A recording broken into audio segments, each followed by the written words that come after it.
สบายเด้อพ่อแม่พี่น้องเด้อมากับเบาสักมื้อนี้ออกมาบ้านนั่นบ้านหมู่นะมาซื้อไก่ตอกบ้านหมู่อยู่บ้านดงเสียงดีบ่เพิ่นว่าบ้านดงเสียงดีเงื่อนก็บ่งามนะเงื่อนงามขนาดนั้นมีสาป่าเป็นเลี้ยงเป็ดเลี้ยงไก่เลี้ยงนกยังหลายนะอยู่นี่เงื่อนหลังบ่ใหญ่นะ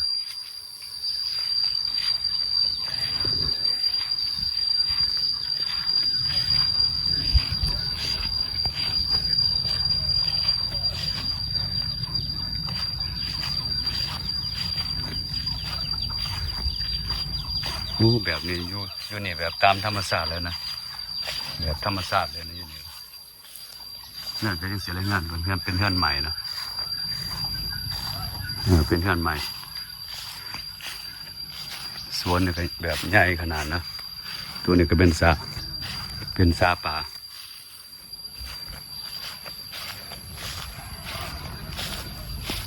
โอ้งามหลายว่านี่งามหลายมีต้นบะกล้วยน้ำอีกมีเบิดนะต้นบะกล้วยยังไม่มีเบิดนะ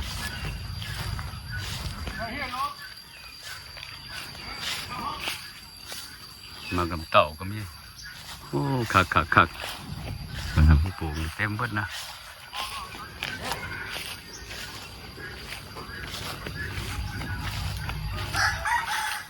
งามหลายเจ้านี่กระบอกไก่กับมองกันนั้นนะบ้านเบาซักอยู่ดอกเลยพวกขี่พิษทางเลยก็ประมาณ20 นาทีนี่แหละครับประมาณ20 นาทีขี่ลงทางเลยแมนบดมันสวนแมนบดอันแบบใหญ่ขนาดนี้ถึงหนาเงื่อนก็เป็นสิเป็นเงื่อนใหม่กันนะงามมาไปเบิ่งก่อนเป็นสื่อไก่นะตัวนี้ก็เป็นสวนของคนเบิดเลยสวนนี่ก็ปุ่นนะมีห่านมีไก่มียังเลยโอ้แบบปล่อยไปเลยนะแบบตามธรรมศาสตร์เนี่ยนะแบบตามธรรมศาสตร์โอ้คักโน่นอยู่นี่คักขนาดนะคักใส่ตัวเป็ดอยู่เสียตัวไก่อยู่เสียเยอะนะไปเบิ่งกันคักเลยบ้านแม่บ้านยังไงบ้านนี่บ้านดงเสียงดีเป็นไก่เป็นยังไงก็ขายไม่ได้อยู่นี่เนาะเป็นเป็ดเป็นไก่ยังขายอยู่เดี๋ยวเพิ่นกันมีอาหารห่านไก่ตอกชื่อห่านเนี่ยก็ห่านปีหน้าวะปีหน้าเพื่อแซ่บปีหน้าพวกพี่น้องกายไปก็มาก็ไปสนับสนุนกันนะเดี๋ยวขึ้นนะจีเจอเป็นตัวสะอ่อนนะนี่จะไก่ตอกคนนั้นนี่หลายขนาดนั้นนะเมื่อพูดได้จากซื้อก็มาซื้ออะไรนะเพิ่นก็มีหลายนะนี่หลายขนาดนะคุณน่ะนี่ตัวใหญ่ๆจะขายเป็นตัวหรือตัวใหญ่ๆเนี่ยยังไม่ทันได้ขายโอ้บ่ครับโอ้เอาก็จะห่านเนาะเลี้ยงเลี้ยงเอาก็ห่านก็เป็นลูกเป็นยังแต่เพิ่นก็ขายแบบปันน่ะอยู่เป็นลูกเป็นยังไงเพิ่นก็ขายแบบเพิ่นก็ปันน่ะอยู่ขายนี่สวนเพิ่นก็ใหญ่ขนาดได้สวนนี่มันมะม่วงมะไม้นี่ก็เต็มบ่ได้แถวนี้โอ้ค่าขนาดเนาะดูเนี่ยค่ากะ10 กว่าปีละสองแม่เนาะนี่10 กว่าปีเนาะเดี๋ยวดูบ่ได้แล้วเนาะเม็ดตะลี่ละนี่แหละเป็นไก่ยังกันหลายนะไก่ตอกเลี้ยงทั้งเบิดนี่มีหลายปานใดทั้งเบิดนี่2-3ยังเลยแต่2-300ตัวใหญ่เอาจะห้ายังเดียวได้หรอเขาจะห้ายังเดียวแบบว่าขายตัวก็ขายนะก็ยังบ่ขายยังบ่พอขายทหารเขาซื้อมันยากเลยบ่มีเข เขาเรียก อัน เขา นี้ เรียก มี ว่า กระดูกงานที่ขาย แล้วมันเขาเรียกบนเรียกเบอร์อะไรเรียกว่าตัวเขาตัว ตัวนี่ตัวงามนะเลยเดี๋ยวพักเลยนะที่ว่าเปล่าๆนะได้เปล่าๆหน่อยหนึ่งเลย เราได้ป่าบอกไปคิดเอาไหม ฮะคือตรงนี้ เอาที่ไรเข้าใต้ตึกเอาที่ไร เอาไว้เป็นชุดเอาที่คิว แล้วมันโตไปมือเนี่ยมันนี่เข้าโตไปแล้วมันยี่สิบจะมาช่วยเลยมันจะมานอนที่ของสามมือ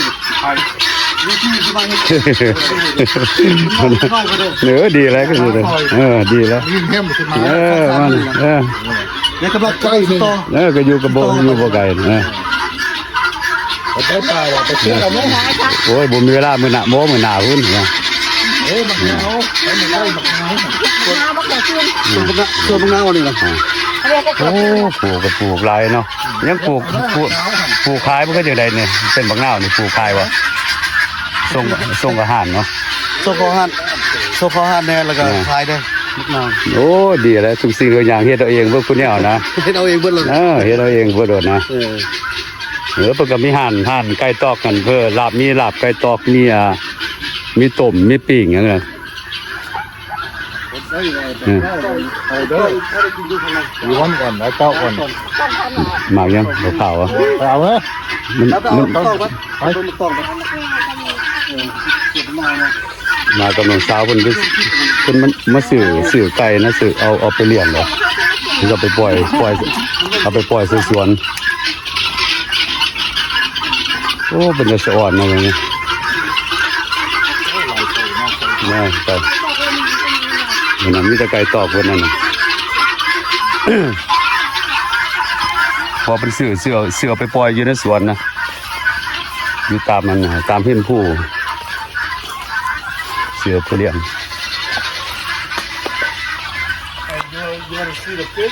ยังไม่เสียโกแจ็คกับเราเลยนะโอ้บักสมโบก็มีนะเสียเราบักสมโบมากินกันเอาบักสมโบมากินเนี่ย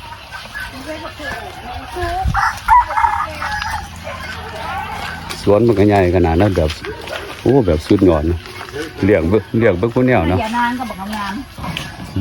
แห้งก็ไม่บ่ท่า ตัวนี้ก็เป็นต้นยานางเป็นปลูกวัด ผู้ไทยมาสักผู้ไง เบิ่งบักสมผู้อยู่เมืองลาวอยู่เลยโอ้ มาเกี่ยงเขา คุณนะเฮียนบักสมผู้กินก็จังหน่อยหนึงเป็นอันใดสมผู้แบบเป็นปลูกบักผู้แนวแล้วนั่นนี่โอ้แบบ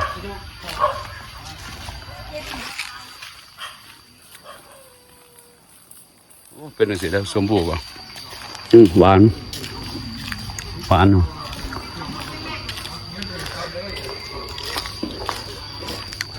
สิพายางไปเบิ่งน้องป่าดู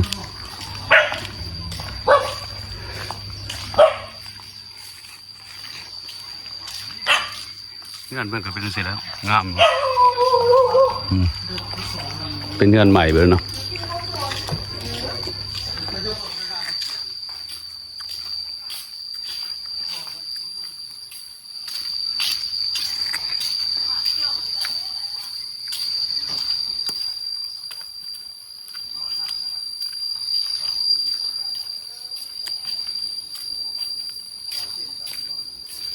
ยางมาเบิ่งซาป่า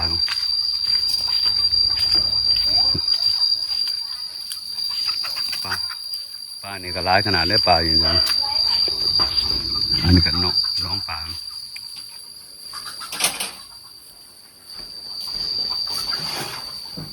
ใส่หวานน้องเบิ่งเห็นนะ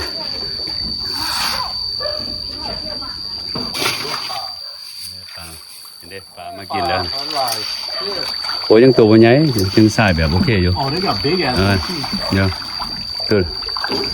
ตัวนี้จะโอ้ตัวนี้ยังใส่แบบนั้นใส่ธรรมดามันยังโอ้หลายเนาะเนาะ ซื้อได้ไหม หลายโอ้ยกี่การเตือเจอหนา Hey, watch, you see the big one swimming from over there. ส่วนร้ายเป็นปลายังกูเหลียงเนี่ย ปลาที่ปลาปลา โอ้ปลาปากปลากด ปลา นะ ผสมนี่นะ ตัวหลายขนาดนี้เพิ่นเลี้ยง ปลาในก็มีเลย อ่า ปลาผส ตัว ม ไหน มีรสปลาป่าปลานี่ปลาไหนปลาชิ้นย่าง โอ้แบบสุดยอดนะ เทพ 10 กว่าปีแล้วนะผมเคยดูกันเกิดเลย เออ โอ้หลายขนาดได้เนาะ 5-6 โลเลย คุณน่ะ เคยดูกันเกิด แบบเป็นฟูงเลยนะปลาเนี่ยมีแต่ปลาไปเลยนะน้ำขึ้นมาเนี่ยปลาไปเลยนะ น้ำมันบ่ขาดที่มันบ่ตายหรอก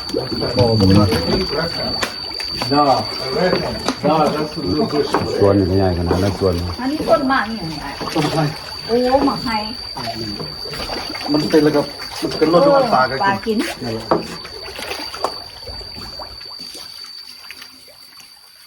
ิน นะครับมันก็เป็นละสะอ่อนนะปลาเนี่ยร้ายแท้ๆปลาเนี่ยนี่หอดปลากดมันนะปลากดเห็นปลากดกระไร ไหนเพิ่นเอาแกะให้ โอ้แบบสุดยอดเลยนั่นนี่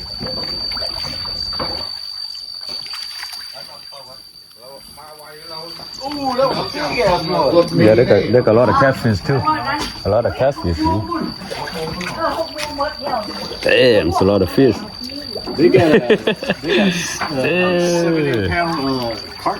Oh yeah. in there, yeah. Damn, that's the big one right there. Ah, Tito. Hey, you love fish, man. You like to eat fish. Live boy. We catch you out. Yeah. No, next Last time. time, No, me, no, him- yeah. Next time, though. Next time when we come to you, next time. We come. Yeah. 4 days. Yeah. Come chill here. Yeah. We just crash out right We here. can sleep right there. You turn hand that yeah, you put ก็บ่ไกลจากเดี๋ยวไปนอกประมาณ20 นาทีเนาะ I think that is like a tour. in there. Oh, yeah, 10 but- minutes. Yeah, I think we went to the wrong side, you know. Yeah. ทางนั้นทางดีบอกมาเลยทางนั้นมันเป็นทางคนเต้นโอเคอยู่เนาะ มาพี่ฉากนะเพิ่นออกมาทางเพิ่นออกมาทางเพิ่นออกมาทางหลังผลเฉพาะมันเป็นภูมิเป็นหยังมานะขี่ออกมาทางผิดนะมาคนละทางโอ้แบบใหญ่ขนาดนั้นกันใส่ปกต่องดิเซอร์ก็นั่นสิ มีหัวโปกเก็บผ้าเยอะ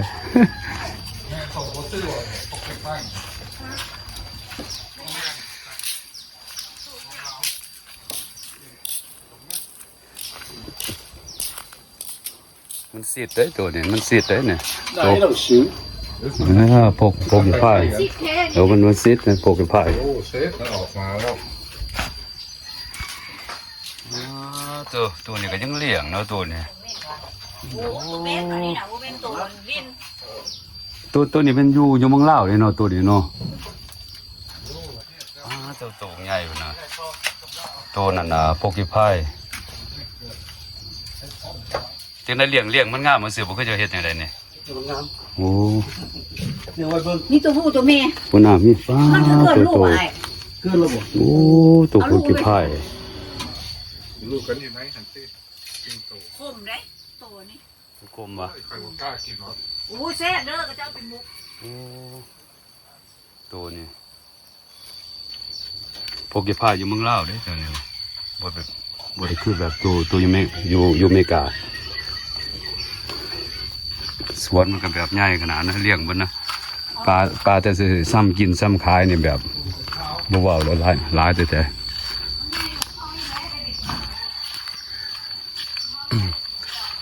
แบบหลายแต่นะไทยพ่อแม่พี่น้องจะเบิ่งเด้อเงินก็เงินจันเป็นเจ้าของหันไก่ตอก ใส่ได้แต่ว่าไหน มาซื้อนั่นน่ะน้องสาวเพิ่นมาซื้อเอาไปเลี้ยงนะซื้อไก่ตอกเอาไปเลี้ยงอยู่แถวนั่นน่ะตามผู้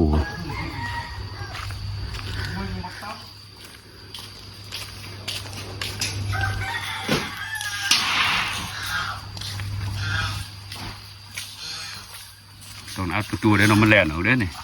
เข้ามาเด้อด่าอัดประตูได้มันแล่นเอานะมันบ่แล่นเอาโอ้ต้องหลายคนเนี่ยมาเบิ่งนี่เนาะแต่สิว่าเนาะมีเจ้าคนอันน่ะมีเจ้าคนมาเบิ่งสวน คนเดียวอยู่แต่ผู้เฒ่าไม่เฒ่าเที่ยวมาตอนสวย โอ้มันก็กว้างตรงนี้ มันต้องมีคนมาเบิ่งแบบแบบคลีนออกคลีนนะเป็นอันเด็ดนี่โอ้มันกันมันก็บ่แม่นน้อยๆมันก็กลัวมันก็ใหญ่แท้เลย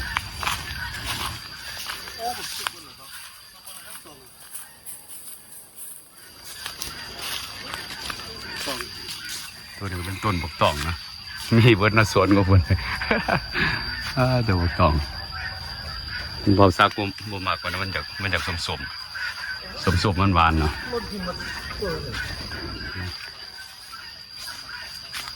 นี่ได้บักตองเลยเก็บกินเหรอเอาไหมสุกแล้วสุกแล้วมันโดนถิ่มเมื่อไหร่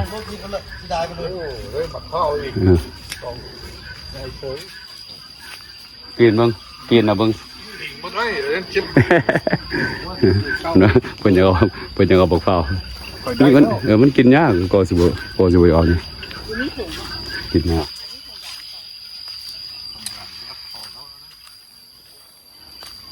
ดูสวนเพิ่นกันใหญ่แท้ๆหลายสวน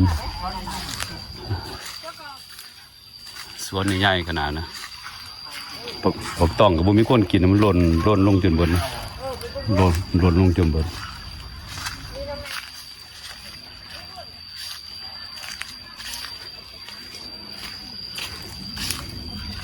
เป็นไก่เป็นเป็ดเป็นหยังเพิ่นก็เลี้ยงหลายขนาดนะอันส่วนหลายตัวใหญ่เพิ่นบ่อยากขายตัวใหญ่เพิ่นนั่นเลี้ยงใส่ห่านเด้เพิ่นมีห่านอาหารเด้เพิ่นก็บ่พร้าวถ้าเพิ่นขายเพิ่นแบ่งปันให้แต่ตัวน้อยๆแบ่งปันให้ตัวน้อยๆเป็นไก่ตอกหลายขนาดนี่ในบักตองอยู่มังลาวจังซี่ล่ะตัวมันออกบักใหญ่ๆกันบ่มีคนกินเด้หลายเด้บ่มีคนกิน ไอ้ต้นบักยงว่ะ สวนเพิ่นจังแต่สิเว้ากันแบบประมาณ 3-4 คนเนี่ยต้องมาเบิ่งสวนความแต่สิแบบต้องได้คลีนออกคลีนหน้าเพชรนั่นที่นี่แบบกันก็พอสมควรเลยสวนใหญ่เด้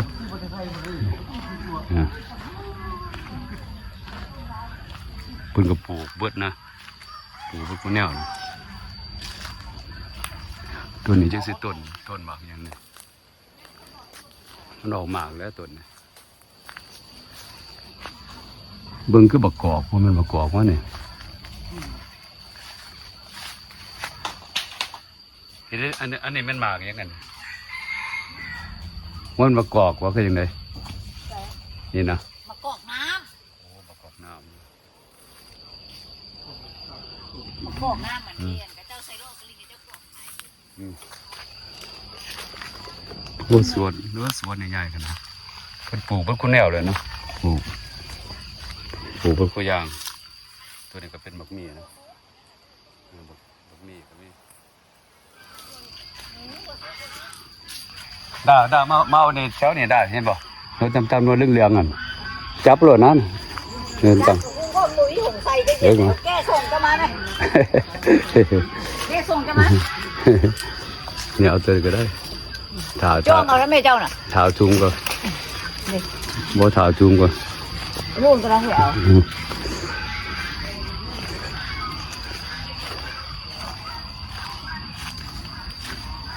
ตัวนี้เป็นต้นหยังไงเนี่ยตัวนี้มันเป็นต้นลำไยว่าคือยังไงบุหัวแม่นวะต้นหยังไงซะ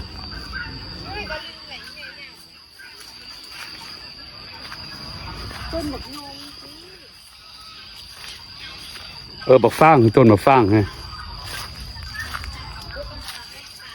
บักฟางต้นบักฟาง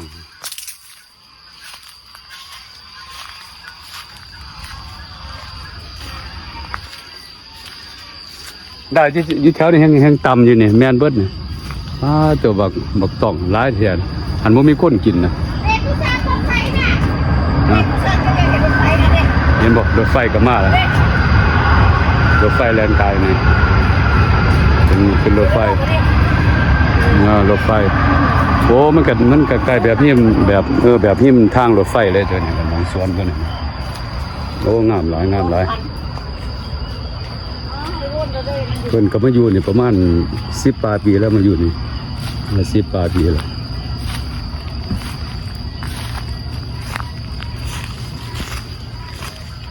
หน่อไม้นี่ก็หลายหน่อไม้ต้นหน่อหมอกหน่อไม้สวนเพิ่นใหญ่แต่แท้สวนเบิ่ง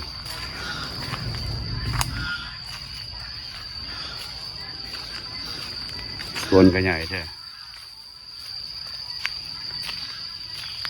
เป็นเป็ดเป็นไก่อย่างไหนมีหมดนั่นแหละแบบเต็มเลยนะตรงมีหลายคนเบิ่งเลยอะยางกระไรก็ประมาณ3-4 คนเบิ่งหมดเลยเบิ่งสวนวันนี้แบบงามขนาดนะโอเคเอาแค่นี้เด้อผมให้พี่น้องขอขอบใจหลายๆเด้อขอบมากกับคนหลายคนแซ่บบ่าวซักนี่เด้อ